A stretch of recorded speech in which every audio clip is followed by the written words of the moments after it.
Good evening and welcome. I am Amarachi Ubani. Tonight, family of the female final year student of Lagos State University murdered for ritual purposes in Osun State demands justice. Nigerian militaries withdraw some parts from some parts of the country, effective first quarter of 2020, to allow civil authorities to take over security duties.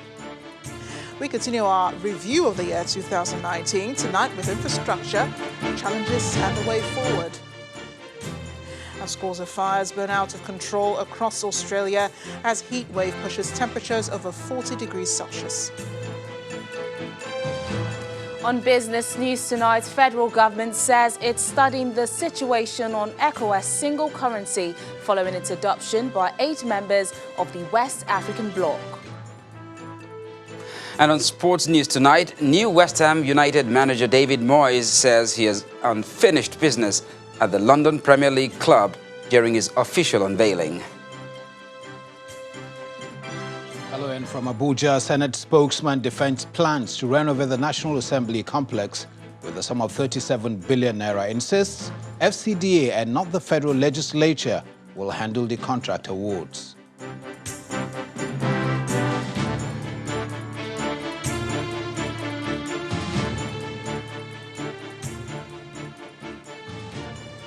Family members of the final year student of the Lagos State University who was murdered for ritual purposes in the Ikoyi area of Osun State are demanding justice over her death. The father of 22-year-old Favour gave the family's position at the Ogun State Police headquarters where the 3 suspects arrested in connection with the murder were paraded. The Ogun State Commissioner of Police, Kenneth Abrimson, vowed they would be made to face the full weight of the law.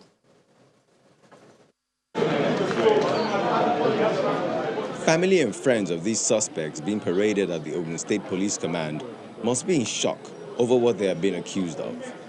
Their arrest is in connection to the gruesome murder of Favour Oladele, a final year student at the Lagos State University, whose body parts were allegedly used for money ritual purposes. How did this horrifying scenario play out? The younger man on the right, Owolabi Adeko, is the boyfriend to the victim. He lured her to pay a visit to his pastor, Segun Phillips, the man in the middle, at his church in Ikoyi, located in Osun State, which turned out to be a fatal decision on her part. What could have pushed this unassuming young man to such lengths to carry out this heinous crime on someone who placed enormous trust in him? He blames everything on hard times.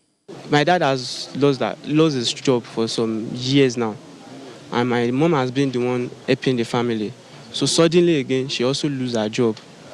I also tried on my possible best, tried to sell smartwatch and AirPod, but people will only tell me so they will get it, they won't get it. Owolabi's mother, Bola, admits to eating the concoction to escape financial hardship, but absolves herself of any involvement in the killing of the young lady. They did not inform me. In fact, I got the whole information when I got to the police station. They told me that it is part of the sheep that they killed. They are going to use for that concussion for me. The pastor, Segun Phillips, narrates his instructional role in the whole matter. What me and Owolabi discussed is that when they used that thing once, the spirit will bring the money once, but the mother doesn't know that one. But no matter what they say, a family has lost a loved one in the most unthinkable manner, and the pain of it, as the distraught father put it, is unbearable. It's quite emotional. Having raised that girl for that numbers of years.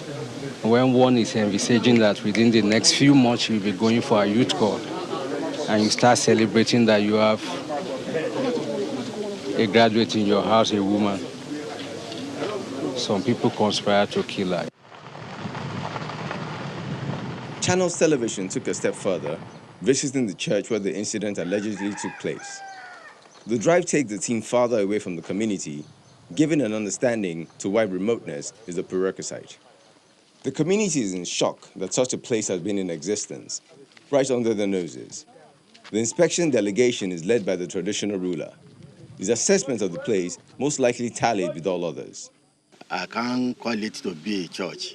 I can call it to be an herbalist center. And for those people that come here to say that they are coming here to worship, They don't come here to worship. I don't take that from them. The only thing Favour Dele Oladele did was to place a firm belief in someone that she felt had her best interest at heart. And in the most twisted way, he did. And now, a family is left with painful memories of how she was, and more painful imaginations of what she could have become.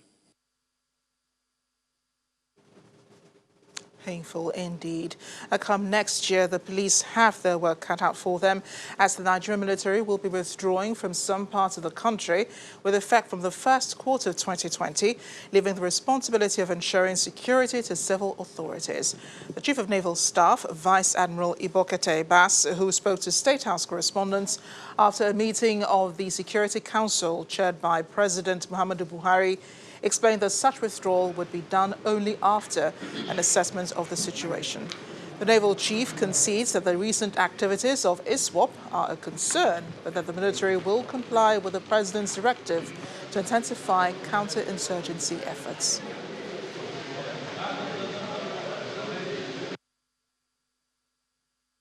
It was generally agreed and noted that the security agencies have done their very best in ensuring that the deliverables are made clear.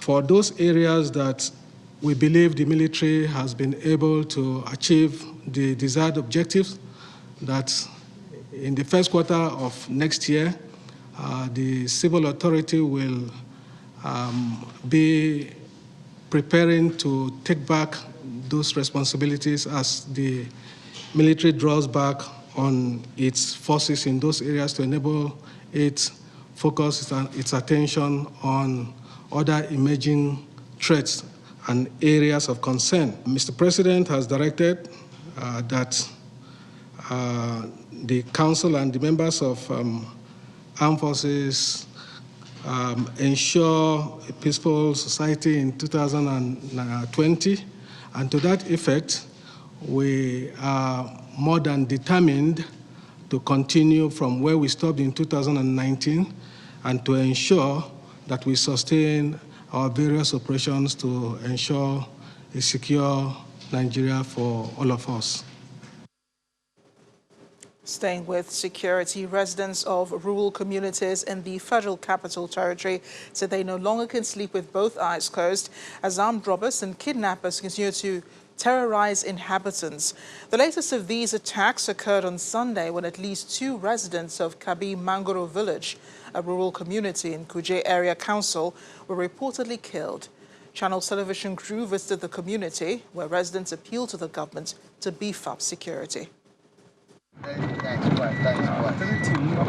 From Keti village in Abuja Municipal Area Council to Kabi Mangoro in Kuje Area Council, all in the Federal Capital Territory, the insecurity story is not different. Armed robbers and kidnappers hold sway as residents say security of lives and property is being threatened. Just about 1 week after we reported the attacks and kidnapping in Keti village, residents of Kabi Mangoro in Kuje Area Council are the latest to witness another horror. For over 2 hours, we drove on this narrow, bumpy road until we got to this point, which is the scene of the attack on Sunday, December the 29th. Yes, just die here. Isaac Shaba, a resident of Kabi Mangoro, shows us where the lifeless bodies of those killed supposedly laid. We saw a pool of blood, partially covered with sand, as the bodies were already evacuated by the police. Actually, we have insecurity problem here. Even for the past, there's a lot of the people that were being killed for this road. Day before yesterday again, in the evening, by 5:30, they came and blocked the road again and killed 3 people. But armed robbery is not the only security challenge that confronts residents in this community. One certain time, most of our people, they kidnap and we have to contribute money. People contribute 1,500 naira to just make sure that we pay the ransom. We were asked to pay 1 million, but along the line, we negotiated with them and we paid 300,000 before the woman. This building, which residents say was completed 2 years ago, is supposed to serve as a police post, which was government's response to their call to address the insecurity. However, that hope never materialized. Back at the Abuja city center, the FCT Commissioner of Police confirmed the Sunday attack, as well highlight some of his strategies to address the situation. Yesterday there was an incident that occurred. Two people on a motorcycle were attacked and killed. We received information of this in concert with the villagers, mobilized to the area around there, and two suspects were arrested. No doubt, insecurity in the nation's capital is on the rise, but it appears worse in rural communities where the presence of the police and other security agencies are not felt.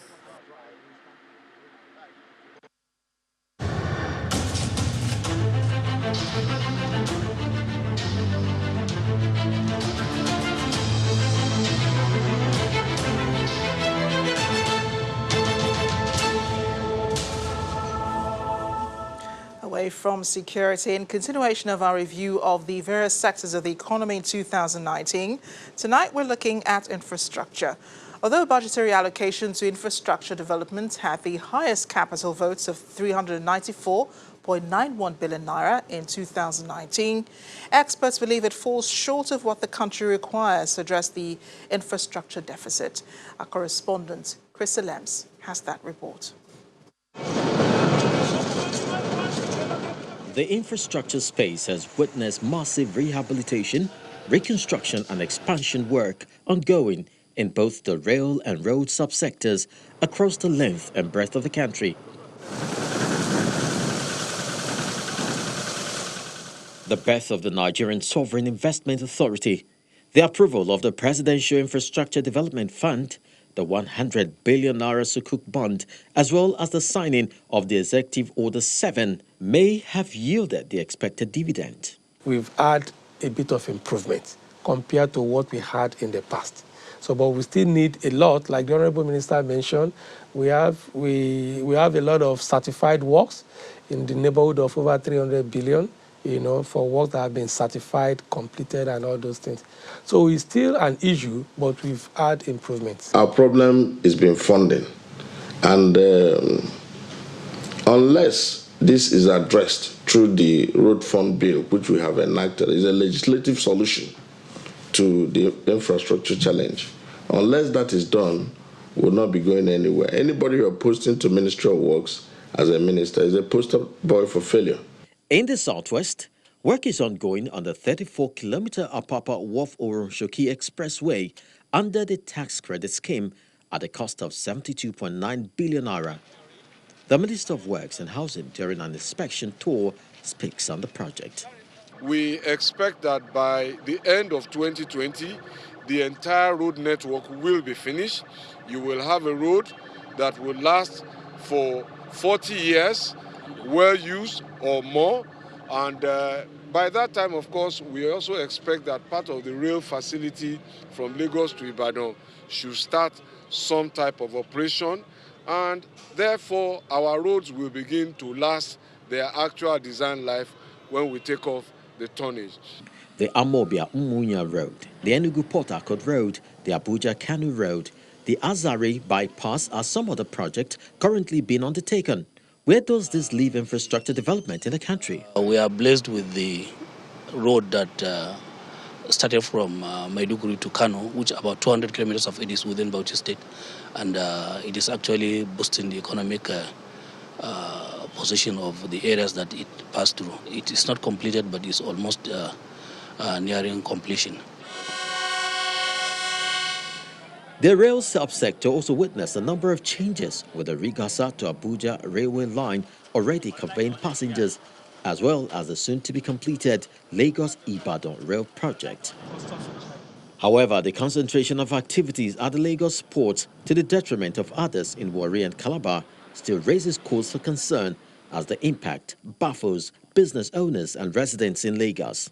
We should start creating a dialogue on this infrastructure. We should start discussing it yearly.